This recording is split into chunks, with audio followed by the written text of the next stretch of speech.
दोस्तों नमस्कार। जय भारत, वंदे मातरम, जय श्री राम, जय सनातन। मैं आपका दोस्त योगी बोल रहा हूँ और आप मेरा चैनल देख रहे हैं तो योगी वाणी। पहली बार अगर आए हैं तो आप चैनल को सब्सक्राइब करें, शेयर करें और लाइक करें।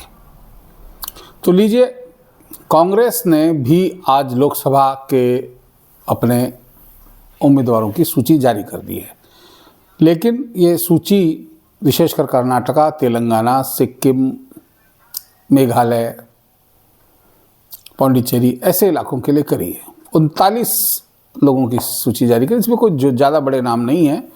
एक के.सी. वेणुगोपाल हैं, एक कर्नाटक के उप मुख्यमंत्री डी.के. शिवकुमार के भाई डी. सुरेश हैं, और एक कांग्रेस के सर्वेसर्वा राहुल गांधी हैं, जो वायनाड से अपने उम्मीदवार घोषित किए गए पहली सूची में।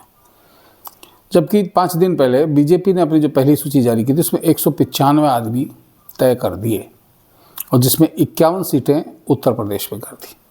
अब उत्तर प्रदेश में जहां अखिलेश यादव उनको 17 सीटें दे रहे हैं, वहां वो कितनी 17 पे कौन कौन उतारेंगे पता ही नहीं चल पा रहा। अभी रायबरेली यानी अमेठी को खाली छोड़ दिया गया, क्योंकि राहुल गांधी तो वायनाड से लड़ रहे हैं।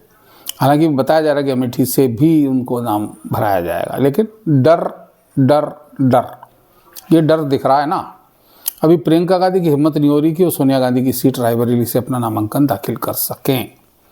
यानी अभी बड़े चेहरों पर भी संशय बना हुआ है। अब इस स्थिति में किस तरह से एक मजबूत विपक्ष की उम्मीद की जा सकती है? क्षेत्रीय पार्टियों के भरोसे गाड़ी गुड़ रही है। और रही बंगाल की बात, बंगाल में ममता ने सिर्फ 2 सीटें देने का प्रॉमिस किया है। 2 ही सीटें कांग्रेस जीती थी वहाँ पिछली बार। हालांकि कांग्रेस ज़्यादा मांग रही है, लेकिन वहाँ कांग्रेस का साथी CPM है, कम्युनिस्ट पार्टी ऑफ मार्क्सवादी इंडिया जो है। क्योंकि सीताराम येचुरी के साथ राहुल गांधी की आजकल बहुत घुट रही है ज़बरदस्त, और कम्युनिस्ट पार्टी को हराकर ही तृणमूल कांग्रेस यानी ममता बनर्जी की पार्टी वहाँ सत्ता में काबिज हुई थी।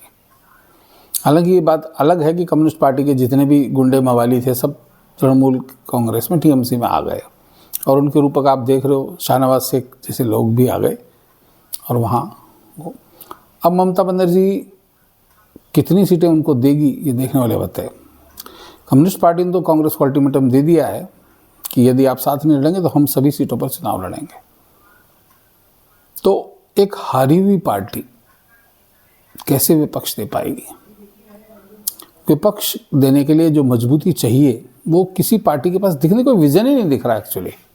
सब अपनी अपनी रामायण में लगे पड़े हैं, अपनी डफली अपना राग। और उधर NDA के सीट बंटवारे तकरीबन फाइनल से हुए जा रहे हैं। बिहार में NDA का सीट का तकरीबन हो गया है। महाराष्ट्र में भी स्थिति स्पष्ट सी है। और उधर बीजेपी ने एक बहुत बड़ा मास्टर स्ट्रोक चल दिया कि बीजू जनता दल के साथ उड़ीसा में भी वो संपर्क करेंगे, और वो 1-2 दिन में घोषणा हो जाने वाली है। और उस घोषणा का नतीजा क्या होगा? नतीजा है कि लोकसभा में बीजेपी ज़्यादा सीटों पर लड़ेगी, और बीजू पटनायक जी की जो पार्टी, नवीन पटनायक उनके पुत्र हैं जो अभी मुख्यमंत्री हैं, नवीन बाबू की पार्टी कम पे लड़ेगी। और विधानसभा में ठीक इसका उलट होगा, जहाँ बीजेपी छोटे भाई की मुद्रा में आ जाएगी और बीजेद वहाँ बड़े भाई की मुद्रा में आ जाएगी। पिछले 18-20 साल से उनका शासन चला आ रहा है। उधर तेलंगाना में जगन रेड्डी ने हालांकि बहुत मदद की बीजेपी की हर मुद्दे पे, लेकिन शायद अब एंटी इनकम्बेंसी उन पे असर डालेगी। तो चंद्रबाबू नायडू की पार्टी के साथ उनका टाइप होने जा रहा है। वैसे चंद्रबाबू नायडू का लास्ट चुनाव है, तो संभवतः अगर हो भी जाएगा टाइप तो बाद में बीजेपी पूरी पार्टी को कैप्चर भी कर सकती है। बड़ी मतलब सोची समझी रणनीति के तहत ही किया जा रहा है। तो तेलंगाना भी एक तरह से बड़ा मुफीद होने वाला है। और केरल की सीटें आज डिक्लेयर करी है कांग्रेस ने। तो केरल में बीजेपी ने भी करी है, और अपनी अभी 195 की लिस्ट का एकमात्र मुस्लिम उम्मीदवार केरल से ही उतारा है भारतीय जनता पार्टी ने। पिछले 2 लोकसभा चुनाव में एक भी मुस्लिम उम्मीदवार नहीं उतारा गया था। हालांकि इतनी सीटें बीजेपी लड़ती हुई नहीं थी, लेकिन अब इस बार पूरी सीटें लड़ने का इरादा है, क्योंकि मोदी जी का वादा है NDA 400 पार। अब ये 400 सीटें आएंगी कहाँ से, इसकी कैलकुलेशन लगाने वाले गणितज्ञ बैठे हैं, जगह जगह लगा रहे हैं। तमिलनाडु में इस बार बहुत बड़ा उलटफेर होने जा रहा है, ये कन्फर्म बात है। और शायद AIADMK जयललिता की पार्टी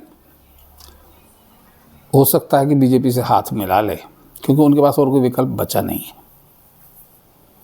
अगर हाथ मिला लेगी तो कुछ सीटों का फ़ायदा बीजेपी को और होगा, क्योंकि उनके कारण आने से कुछ उस तरह के वोट उनके पास मिल जाएंगे। हालांकि बीजेपी के जो प्रदेशाध्यक्ष हैं के अन्नामलाई, वो बिल्कुल द्रविड़ राजनीति के खिलाफ हैं।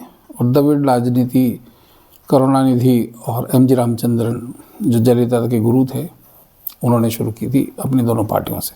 तो वहाँ कभी DMK कभी AIADMK इनकी सरकारें बनती आई हैं, और भ्रष्टाचार का तो आलम वहाँ बिल्कुल आरंपार चलता रहता है।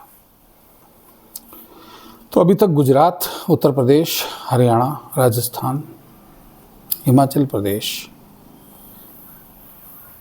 बंगाल, बिहार, इनमें कांग्रेस ने अपनी लिस्ट जारी नहीं की। अभी विचारों मतलब मंथन चल रहा है उम्मीदवारों पर, और ये मंथन दिखा रहा है कि कितनी डरी हुई है पार्टी। जॉर्ज सोरोस के पैसे से चलने वाले आंदोलनों के सहारे खड़ी हुई कांग्रेस पार्टी की आज इतनी दयनीय दशा देखकर बड़ा शर्म आती है, समझ लीजिए आप। पूर्व कर्म जैसे थे मान लिया मैंने, लेकिन अभी एक परिवार के कारण इस पार्टी को बिल्कुल धता बता दिया गया। और मेरे को लगता है कि राहुल गांधी इस पार्टी पर ताला लगा के जाएंगे। कांग्रेस पार्टी का पुनरुद्धार हो सकता है यदि इस परिवार से मुंह छोड़ दे। और पता नहीं इनको क्यों लगता है कि जो लोग अपनी लोकसभा सीट नहीं बचा सकते, राज्यसभा के जरिए जा रहे हैं, सोनिया गांधी गई हैं, और जो लोग अपनी परंपरागत सीट छोड़ के साउथ में किसी सुरक्षित सीट की तलाश में लग रहे हैं, वो विजय कैसे दिला सकते हैं नेताओं को, ये सोचने की बात है। व्यक्तिगत तौर पे जो जितने अपने व्यक्तिगत संपर्कों के आधार पर जो नेता बने हुए हैं, वो अपने वोट जुटा सकते हैं। तो विपक्ष की हालत बिल्कुल दयनीय हुई पड़ी है, सोच नहीं रहे कुछ भी। लालू प्रसाद यादव पहले ही मोदी पर अपना बयान देकर, परिवार के बारे में बयान देकर मारे जा चुके हैं, और इस बार उन्हें टैगलाइन मिल गई है, मैं हूं मोदी का परिवार। और ये बिल्कुल सोशल मीडिया पे सब जगह ट्रेंड हो रहा है। और मोदी का परिवार तो है ही, इसमें तो कोई बात ही नहीं है। वो खुद ही कहते हैं 140 करोड़ लोग मेरा परिवार है।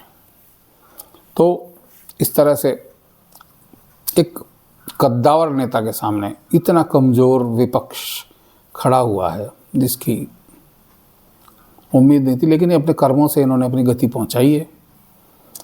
जनता आज भी ये चाहती है कि इनमें से कुछ लोग, मजबूत विपक्ष हो तो सरकार को पर नियंत्रण भी रहता है जनता का, लेकिन विपक्ष अपने गाली गलौच और इस तरह के जो घटिया किस्म के व्यवहारों से बिल्कुल बेईमानी सा होता जा रहा है। यानी राजनीति में अब उनका कोई अस्तित्व नहीं रहा। बस ये ठीक है, टीवी चैनल्स और यूट्यूबर्स और बहुत लोग इन पे बातचीत करके, राह उलट करके इनका महिमा मंडन करते रहते हैं, ताकि इनकी आवाज़ सुनाई पड़ती रहे। क्योंकि एक्चुअली जब मैं वीडियो बना रहा हूँ तो आप देखिए, मैं सामान्य वीडियो बना रहा हूँ तो लाइक्स भी कम आएंगे, शेयर भी कम होगा। लेकिन जैसे कोई कंट्रोवर्शियल वीडियो बनेगा तो उसके लाइक शेयर बढ़ जाते हैं। तो ये लोग कंट्रोवर्शियल बनाते रहते हैं, आए दिन ऐसा चलता रहता है। लेकिन अब मैं अनावश्यक बात पे तो आपको कंट्रोवर्सी खड़ी कर नहीं सकता ना। तो ये स्थिति चल रही है। अब आप सोचिए कि 195 के मुकाबले खाली 39, क्या सोच कर लड़े थे ठाकुर। कितने आदमी थे, सरदार सिर्फ एक, फिर भी पिट के आ गए। अब राहुल गांधी से कौन पूछेगा? खड़गे तो पूछ नहीं सकते, राहुल गांधी ही लोगों से पूछ सकते हैं।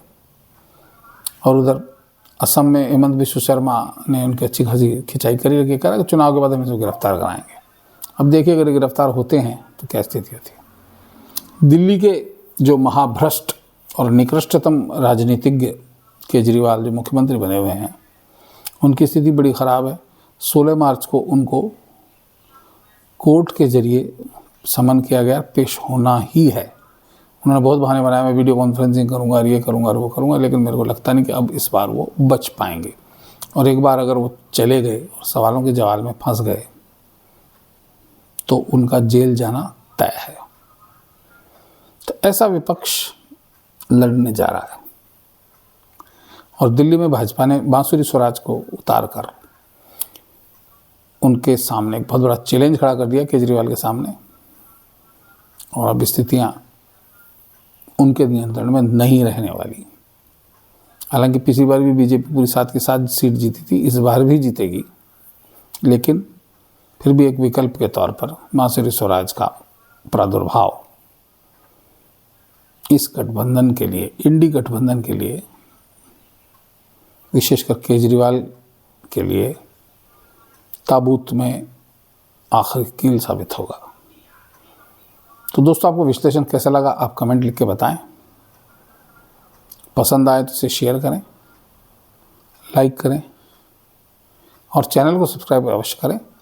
इससे एक सनातन धर्म वाले आपके भाई को मदद मिलेगी।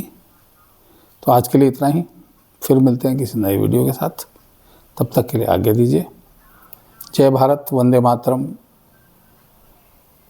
जय सनातन, जय श्री राम।